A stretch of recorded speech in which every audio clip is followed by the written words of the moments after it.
अब तीसरे नंबर पे क्या है?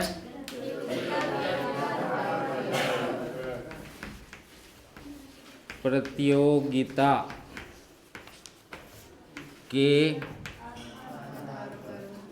आधार पर बाजार का वर्गीकरण, यानी classification of market on the basis of competition. Yes, competition के आधार पे हम बाजार का वर्गीकरण करेंगे।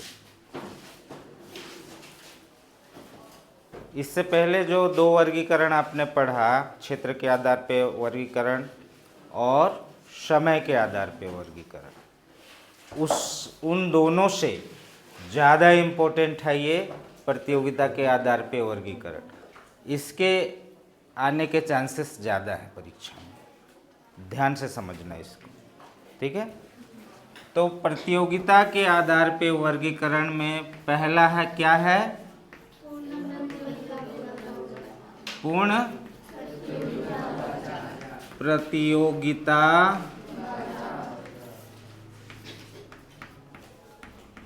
बाजार, अंग्रेजी में इसे परफेक्ट कंपटीशन मार्केट कहा जाता है, ठीक है। ऐसा बाजार जिसमें बहुत सारे क्रेता और बहुत सारे विक्रेता आपस में प्रतियोगिता करते हैं और क्रय विक्रय करते हैं, ऐसे बाजार को हम पूर्ण प्रतियोगिता बाजार कहते हैं। ध्यान देंगे, मैंने कहा बहुत सारे क्रेता और बहुत सारे विक्रेता होते हैं और वो आपस में क्रय विक्रय करते हैं, आपस में प्रतियोगिता करते हैं। आपस में प्रतियोगिता का मतलब लड़ाई झगड़ा मल्ल युद्ध नहीं है। प्रतियोगिता का मतलब कल आपको बताया था ना।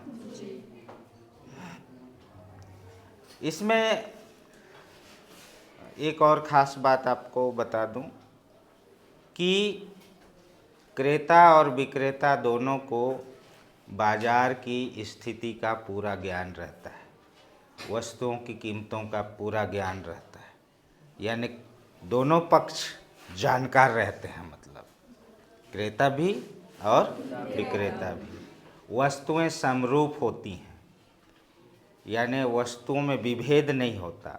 वस्तुएं एक प्रकार की वस्तु के रंग रूप आकार गुण सब एक जैसे होते हैं, समरूप समान रूप वाली वस्तुएं। कीमतों में विभेद नहीं होता है, कीमतें अलग अलग नहीं होती हैं, है ना, एक जैसी कीमतें होती हैं। तो मैं अभी इसको संक्षेप में आपको इसलिए बता रहा हूँ कि इसी पाठ में आगे जा कर के पूर्ण प्रतियोगिता नाम का एक अलग से हेडिंग है और उसमें बहुत डिटेल में हम पूर्ण प्रतियोगी बाजार को पढ़ेंगे। इसलिए मैं बहुत संक्षेप में आपको बता रहा हूँ कि पूर्ण प्रतियोगी बाजार क्या है। एक बार पुनः सुन लीजिए आप, और जो लाइन आपको नहीं समझ में आता है भाई ये कैसे होता है, तो आप हाथ खड़े कर देंगे, मैं उसको और डिटेल बताऊँ, ठीक है। पूर्ण प्रतियोगी बाजार ऐसा बाजार है जिसमें बहुत सारे क्रेता और बहुत सारे विक्रेता होते हैं, आपस में ये प्रतियोगिता करते हैं, एक दूसरे को बाजार का पूरा ज्ञान, ये दोनों को बाजार का पूरा ज्ञान रहता है, ठीक है। वस्तुएं समरूप होती हैं, वस्तुओं में विभेद नहीं होता, डिफरेंसेस नहीं होते, वस्तुएं एक जैसी होती हैं वस्तुएं, ठीक है। तो ये हो गया आपका पूर्ण प्रतियोगी बाजार। एक और चीज, फर्मों के स्वतंत्र प्रवेश और बहिर्गमन की स्वतंत्रता होती है इसमें। ये एक बड़ा इंपॉर्टेंट लाइन है, इसको समझिएगा। फर्म बाजार में कभी भी इंटर कर सकते हैं और बाजार छोड़ के कभी भी बाहर जा सकते हैं, उनको कोई रोक टोक नहीं कर सकता। कभी भी वो उत्पादन करने के लिए बाज़ार में एंटर कर सकते हैं, प्रवेश कर सकते हैं, और जब लगता है कि उनको नुकसान हो रहा है बाज़ार छोड़ करके जा सकते हैं। इस बात की आज़ादी रहती है इसमें, ठीक है। दूसरा,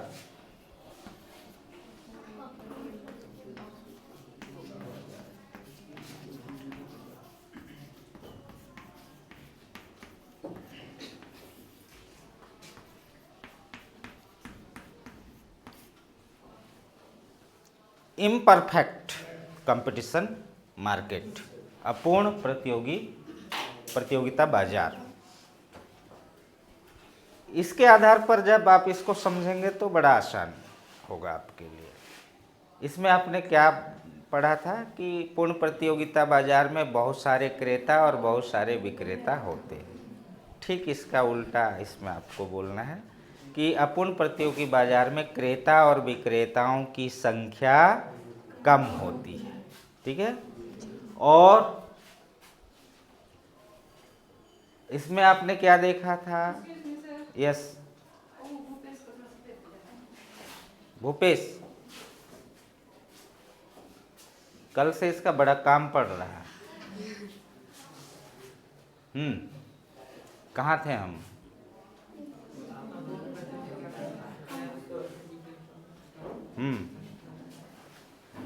तुम लोग इकट्ठा आना, अब ना बीच में डिस्टर्ब मत करना। क्या कहाँ थे हम लोग?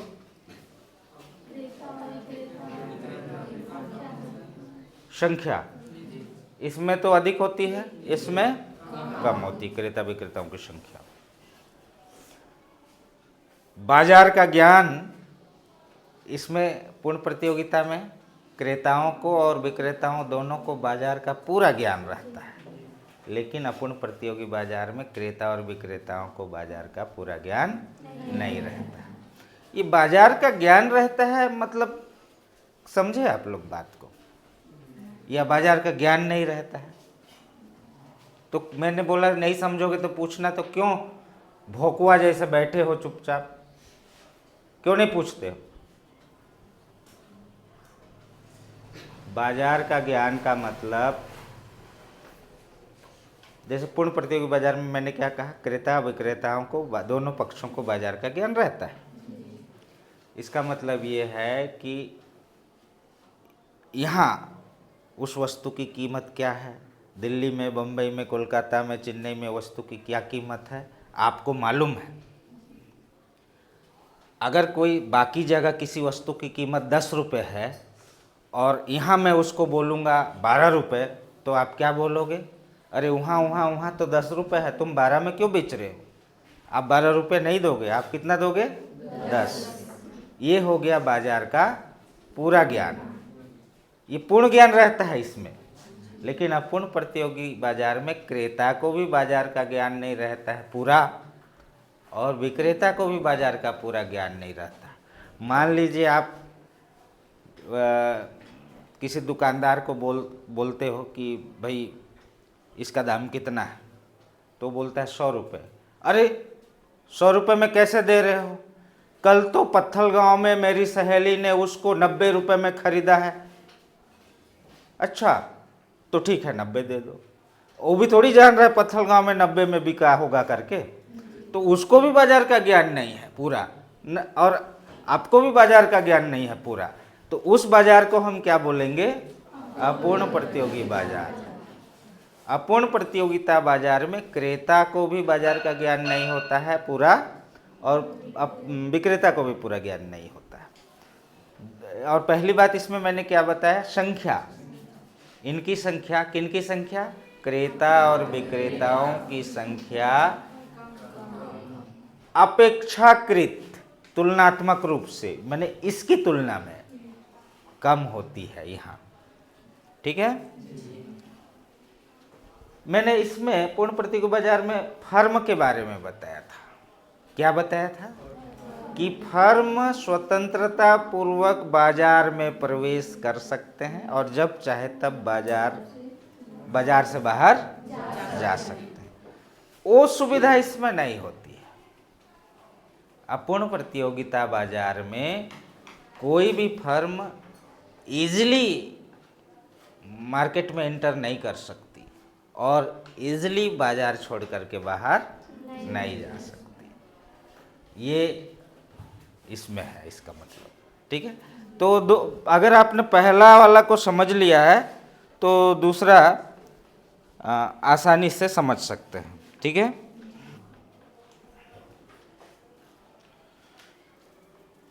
तीसरा,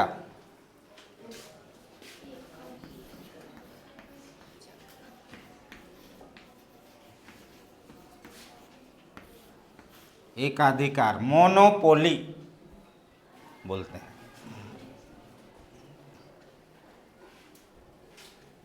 वैसे आज के डेट पे दुनिया में ऐसा बाजार आपको देखने को नहीं मिलेगा। हाँ, लेकिन कुछ साल पहले ऐसा था कि माइक्रोसॉफ्ट कंपनी दुनिया में एकमात्र ऐसी कंपनी थी जो उस प्रोडक्ट को उत्पादित करती थी और उसके कंपटीशन में और कोई, बिल गेट्स जिसके मालिक हैं, और कोई नहीं थे। तब वो उस समय कंप्यूटर की कीमत कितनी थी? आज से 30 साल 40 साल पहले, जानते हैं? जबकि उतने एडवांस भी नहीं थे कंप्यूटर, लेकिन एकमात्र बनाने वाली कंपनी थी माइक्रोसॉफ्ट कंपनी, बिल गेट्स जिसके मालिक हैं। 1.5 लाख 2 लाख 2.5 लाख कंप्यूटर की दाम थी और उतने एडवांस भी नहीं थे, लेकिन बनाने वाला एक ही आदमी था। तो जो दाम उसको लगता था वही दाम लिख देता था, लिख दे इसमें 2 लाख। आज एडवांस कंप्यूटर भी हैं, बड़े अच्छे फीचर्स हैं उसमें, फिर भी आपको 15-20 हज़ार में मिल जाएंगे, क्योंकि अब कंप्यूटर बनाने वाली कंपनियां बहुत हो गई हैं ना। मोनोपोली का मतलब या एकाधिकार का मतलब होता है ऐसा बाजार जिसमें किसी वस्तु का एकमात्र उत्पादक हो, एक ही मात्र बनाने वाला हो और कोई नहीं है दुनिया में। तो ऐसे बाजार को हम एकाधिकार बाजार कहेंगे, मोनोपोली कहेंगे। अब एकमात्र, आप कल्पना करो कि कोई ऐसी चीज जो सिर्फ आप ही बना सकते हो और कोई नहीं बना सकता दुनिया में, तब आप उसका दाम क्या रखोगे? जो आपका मन करेगा वही रखो। आप 100 रुपया रख सकते हो, चाहो तो आप उसको 10,000 भी लिख सकते हो, एक शून्य और बढ़ा करके 1 लाख भी लिख सकते हो। आपको कोई डर नहीं है, क्योंकि आप जो भी दाम लिखोगे लोगों को खरीदना पड़ेगा। आदमी उस चीज़ को कहीं और जाके नहीं खरीद सकता, और कहीं तो मिलेगी भी नहीं वो चीज़ ना। तो मोनोपोली यही है कि किसी चीज़ को बनाने वाली एकमात्र, या किसी चीज़ का उत्पादन करने वाला एकमात्र उद्योगपति या फर्म होता है, तो उसे हम मोनोपोली कहते हैं या एकाधिकार कहते हैं।